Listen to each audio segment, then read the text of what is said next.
Hi guys, welcome to another video. Today's video is going to be my first 24-hour readathon vlog.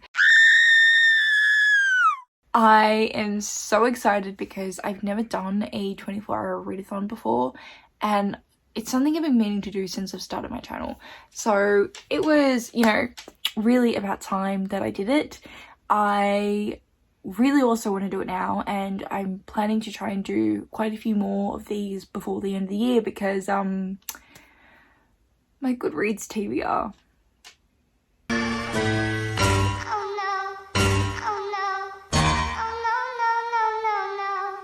It's not looking good. It's really not looking good.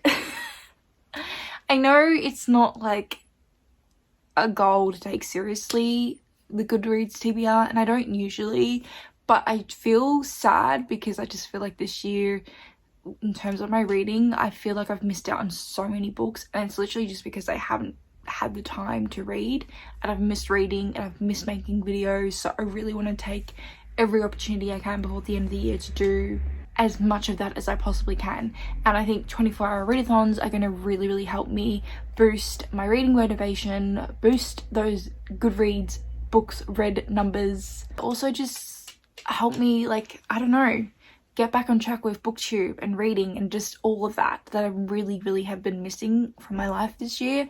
So this 24-hour readathon is going to be themed, and I'm actually going to do it like thrillers, like murder mystery themed. I have actually been reading quite a few recently. I read back in July The Devotion of Suspect X by Keigo Higashino, and oh my god, my new obsession. I wish I had read his books before I did my mid-year freakout tag, because he would have been my answer for new favorite author. And yeah, since then I've read quite a few that I've really enjoyed, and I kind of want to keep that going. And I think because I haven't been reading a lot of books recently, I think thrillers are so easy and digestible, and I can get through quite a few hopefully in 24 hours is the goal.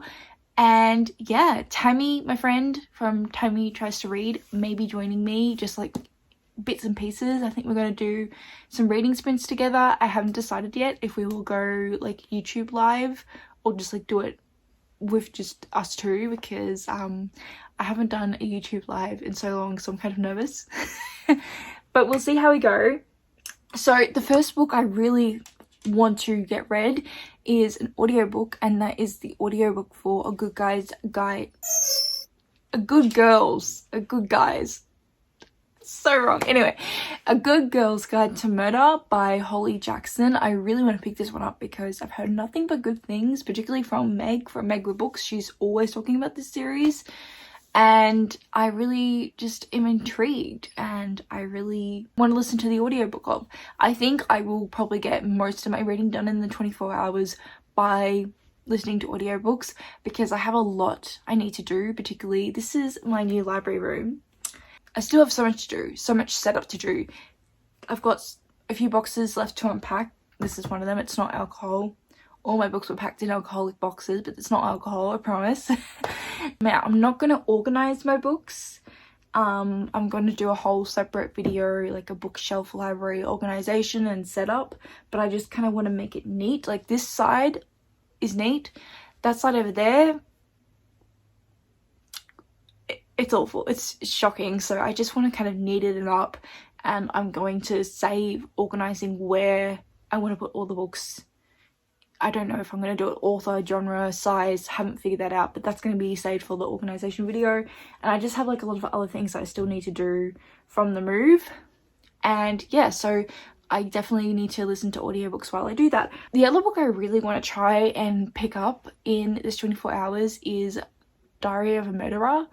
Now, I own the physical copy, which is how I plan to read it, but it's still packed up in one of these boxes, which is another reason why I need to go through and start unpacking what's left. There's not many left. There were so many boxes in here.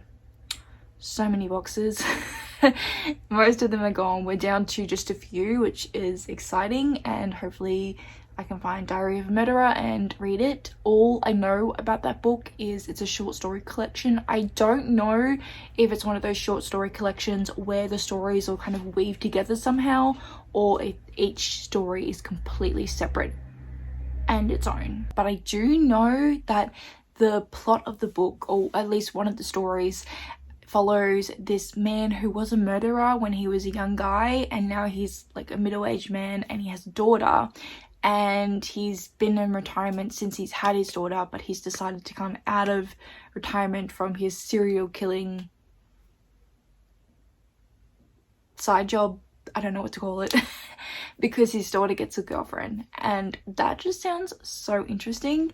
So I'm kind of hoping that the stories feed into one another, because I feel like I might like it more if that's the case, but we shall see.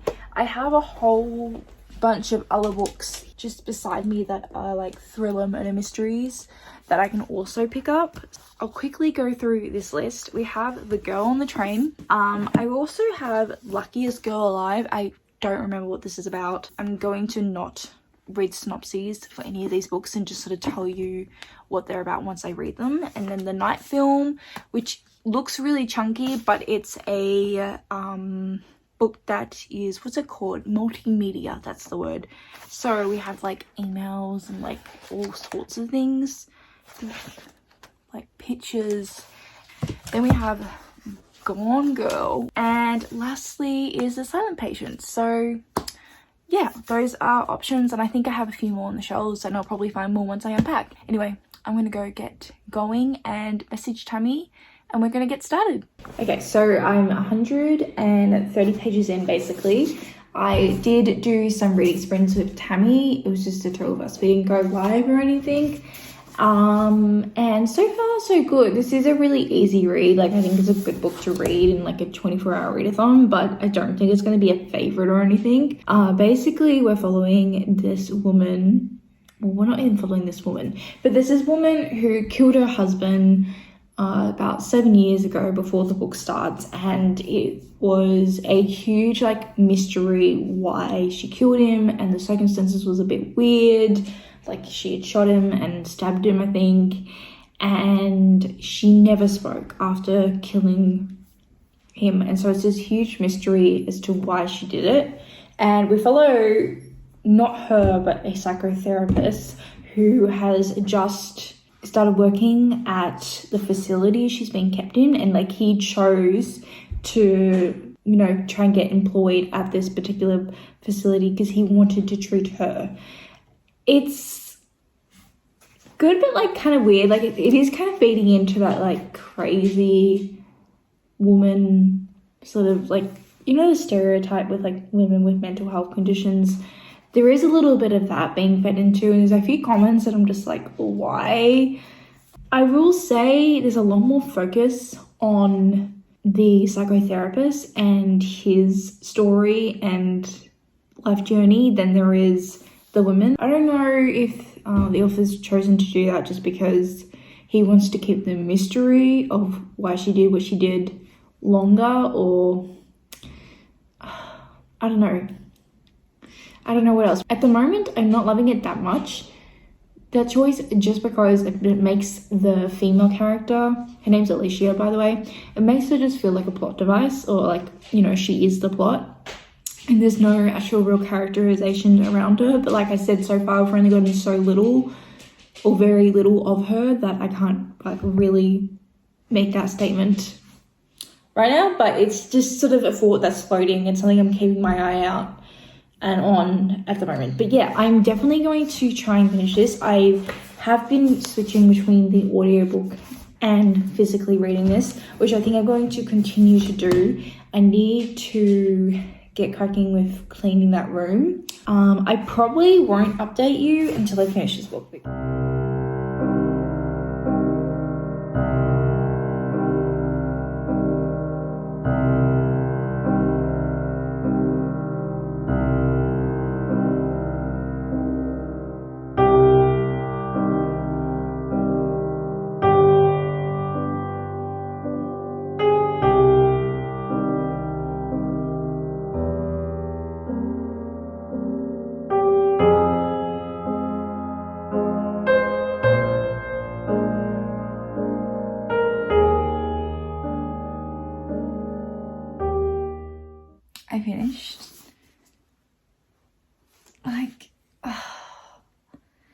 I mean, I didn't think I was going to get this high at all. I thought maybe at one point, particularly at the start, it was going to be like a 3-star read. Like, it was entertaining, nothing memorable. I also don't think it's my type of thriller. But like the ending,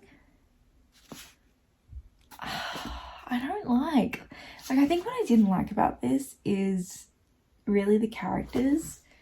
Like, they were just so bad and unlikable. Like, in a bad way. Like, I feel like unlikable characters can be done in a really good way, and in here they just, no. I also did not see the twist coming, and when it first happened I was like, this actually doesn't make sense. This doesn't make a lick of sense. And it does make sense now that I'm thinking about it, but I just really didn't like it. I really didn't like how this book sort of portrayed women and treatment of women. It wasn't the worst I've seen. I've definitely seen worse, but it just wasn't great. It wasn't what I wanted to read. And no, that wasn't what I wanted to read, because I did want to read this and I'm glad I did. I didn't think I was going to like this, and I was sort of very curious about it because I know so many people have read this book. It's so popular. I think it won like the Goodreads award for the year it came out for like best thriller. So I was definitely like interested, and I know a lot of people have been talking about this author's latest book, The Maidens or whatever it is. And yeah, it's just like, it's bad, but it's so readable that you finish it, you know what I mean? And you don't have problems finishing it. So anyway, I think I'm gonna give it, it's either 1 or 2 stars, that's for sure. Is it a 1 star? I think I'm gonna give it 2 stars because of how readable it is. It's just interesting. I've heard so many people talk about this book, and that's just not what I expected it to be, but it makes complete sense that this is what it is. I don't know, weird feelings. I did finish unpacking all my books from my boxes. Now I'm just gonna neaten them up, which I'm planning to do tomorrow. And I found Diary of a Murderer. So this is going to be my next read, I think. I'm going to try and read maybe like the first, I don't know, maybe first story. Depends how long it is before bed, because I am getting tired. So I'm not going to force myself too much. I'm not being strict with myself, by the way, with this 24-hour readathon. Like, I'm not really making myself stay up late or get up early. I'm going to be quite generous to myself about the time I give, just because I haven't been reading, and the goal is more to like read as much as I can in the time that I have, not really within 24 hours. Like, I'll probably go a little bit over 24 hours, to be honest. But like, I'm going to be sleeping and stuff, so it'll still end up being 24 hours. Just we're minusing sleep and adding in other factors. And I did start Good Girls Guide to Murder, and so far I am loving the audiobook. It's got like a full cast, all these different sound effects. It's really reminding me of like those audiobooks that have like the podcast element, because there's like a podcast element sort of in this. So I'm hoping to at least get this and A Good Girl's Guide to Murder done as well, and maybe one more other book.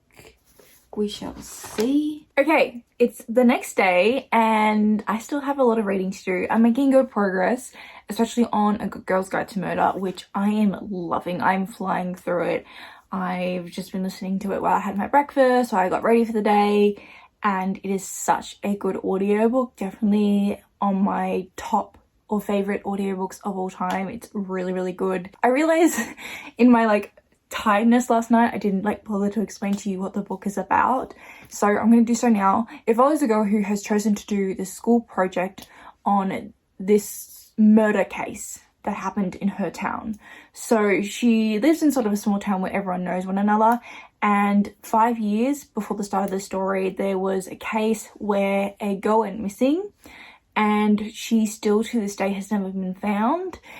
And the boyfriend of this girl committed suicide and claimed to have killed her through a text, but she believes it's like uncharacteristic of him to have done so, and there was never really any firm evidence apart from his confession through a text message that said that he killed her. She wants to investigate this case for her school project, but also she just does have some sort of intuition that this guy didn't do it, and she also wants to figure out what actually happened to the girl because she still hasn't been found after all this time. So because she's a student and because she doesn't have like any legal claims into getting into actual like case files and stuff, what she's doing is she's going around and questioning family members, like the brother and friends of this girl and the boyfriend, and just sort of trying to suss out what happened to herself. And she has like theories. I'm really loving it so far. I really love the main character, Pippa. It's one of those stories where you have this case, but you're also kind of getting to know her and her family. It's like a good balance because it's not too much of that, because it's still like keeping the attention on the case and the mystery, but at the same time you're getting that little sprinkle of the main character so that you're getting invested in herself, like not just the story that she's taking us along to. Yeah. Oh my god, I feel like so out of practice with talking about books. But yeah, I'm really enjoying it. Definitely have plans to finish that today. Now, I have made a start on Diary of a Murderer. I'm currently 50 pages in. There are 4 stories. Let me double check. Yeah, so the first story is Diary of a Murderer. The second story is The Origin of Life, The Missing Child, and The Writer. I didn't realize until after I brought this that this is a short story collection, and I'm not the biggest fan of short stories. It's not that I hate them or anything, I'm just the kind of reader who really loves to invest herself into a good story. That's why I really resonate with long books and slow books and books that really take their time to develop storylines and characters and whatever, whereas short stories obviously don't give you that because they're short stories. So knowing that, I know this isn't going to be a favorite, but it's still an author I really want to give a go. I'm really interested in his works, and so far I really like it. It is like literally Diary of a Murderer right now. My synopsis was sort of on point. One other thing I will say is it's revealed at the very beginning pretty much of the story that this character who was a serial killer in his youth now has Alzheimer's, which is like a little bit alarming. So he's losing his memory and he's not really sure what's going on, and you're not really sure what's going on, which does make things really interesting, I'm not gonna lie. I took my time getting ready this morning, and like I said, I'm not really pushing myself or rushing this readathon, so I'm just going to go till the end of the day. I know it's not like technically a 24-hour readathon because I'm doing that, but you know, I'm making the rules, I'm being really chilled, it's my first one. I'm going to be stricter with other ones in future, and I just really want to get these 2 books done at least. I would love to start another book, but we're not really going to hope for that because I think that's going to be a little bit too unrealistic. And yeah, I did not expect for this book to make me cry. What the hell? Oh my god, okay. I'm really loving A Good Girl's Guide to Murder. I'm gonna go finish it. I don't have long to go. But oh my god, how did I get this emotionally invested? Like, I wasn't feeling this emotionally invested when I updated you last, but now I'm... Oh my god. I finished A Girl's Guide to Murder and... oh my god, this book made me cry not once, but 4 times. I just got so emotionally invested and I didn't even realize I was emotionally invested until I started crying the first time. I loved this so much, and I was kind of apprehensive a little bit about how much I was going to love it when I went in. Like, I didn't think I was going to hate it, and I didn't think I was going to give it an average rating. I definitely thought it was going to be an above average read for me, and I was going to give it like 4 stars. But I just know like everyone loves this and everyone gives it 5 stars, and I was like, you know, I'm not gonna, you know, follow the crowd and be like everyone else, but oh my god, this is so good. I guess one criticism could be that Pippa did sort of jump to conclusions a little bit at some stages. I feel like she had enough evidence though, and she definitely had like a lot of theories going, and it was kind of very instinctual and she knew what direction to go. I think that definitely could be one criticism, but honestly, you're just so invested in the story that like those like details that I guess you could have really picked apart and said that doesn't make sense, I didn't care about because you had enough that it did make sense. It outweighed it, sort of thing. I really loved all the like the characters we got to know. A character we really got to know well was the brother of the alleged murderer who committed suicide. I really liked his character, and I really liked seeing Pippa in his relationship, sort of like throughout the book. They got to really know each other. But yeah, the mystery is definitely, you know, front and center, and it was so good. I don't know who I am these days. Like, I used to be just all about the fantasy books, and this year I've read more thrillers and murder mysteries than I have, I think, ever, and I am really, really loving them. Oh yeah, if it's not clear, I gave that book 5 stars. So yeah, it's so good. I definitely really recommend the audiobook as well if you can get your hands on it. Anyway, in terms of Diary of a Murderer, I have not read anymore. It is pretty late now, so I'm gonna go have a shower, take my makeup off, get into bed, try and read as much of this as I can. I don't know if I'm gonna finish this anymore, unfortunately. My power of reading is not that great these days, but I'm still really happy with what I have accomplished this readathon, and like I said, I definitely plan to do more, and like, you know, hopefully my game just goes up from here with each readathon. So yeah, I'm gonna go clean up, read as much as I can, and then I'll give you a final update. Hey guys, so I started editing this vlog and I realized I never gave you my final thoughts or where I got up to with Diary of a Murderer, and I never probably closed out this vlog. So I didn't finish this in the 24 hours or like in that day, even though I kind of extended the readathon to go over 24 hours. I only read like the first story and a little bit of the second. I definitely didn't love this, but that's because it's not for me, so I'm not giving it a rating, because when I did buy this, I did think it was just one story. It wasn't until I had this in my hands after I brought it online that I realized it was a short story collection. Stupid me. It was originally actually going to be in a video that I was going to do last year, reading someone's favorite books or books that someone else had read. That never happened, so that was originally the intention with this book, and it was also something that just sounded really cool, which is why it was one of the ones from that video I was going to do. I brought, and I've always wanted to try and get more into translated fiction and stuff. Still trying to do that, so I also wanted to buy it for that reason. I think my favorite story in here was the last story. We follow this man who's a writer, and you're introduced to him and you're not quite sure what's going on. He's sort of, I don't know how to phrase this so that it's not harmful, but he obviously has some mental health disorder, but you don't know what. And then we skip to him trying to write another novel. He's had writer's block for quite a while, and he ends up going to live in New York. So he usually lives in Seoul, Korea, and he ends up going to New York to live in this apartment that is owned by his editor. And when he's there, the editor's wife walks in, and then they start kind of having an affair, and he starts finding inspiration for his writing.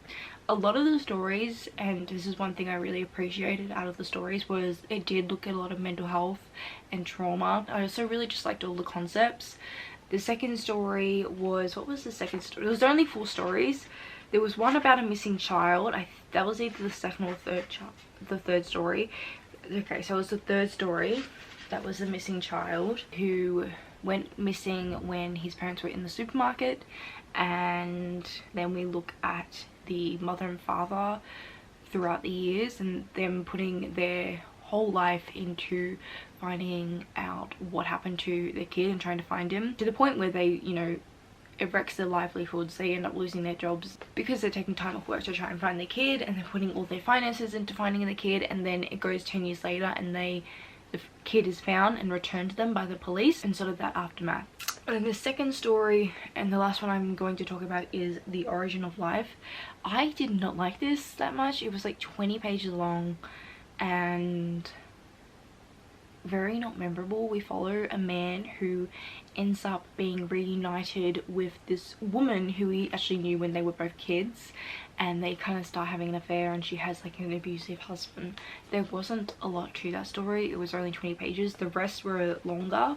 But the reason why I don't like short stories, and the reason why I don't plan to continue reading them, and I don't want to rate this one because I just don't think it's fair, I love big long books. I love long series. I think if you know my favorite books and what I mentioned, a lot of them are really long and a lot of them are kind of slow. A lot of them are from big series. I love them because I think something that brings me so much joy in books is investing yourself into a good long series and stories. I don't know why, that's just the way I work, but I love just investing myself in a story.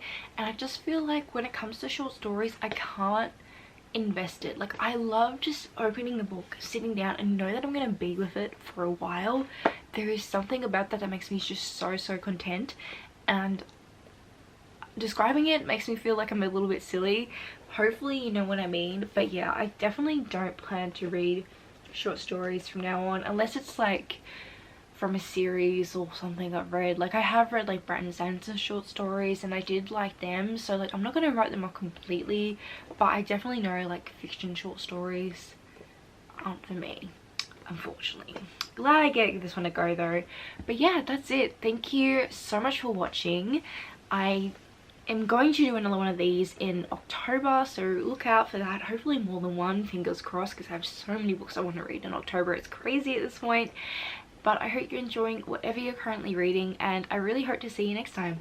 Bye!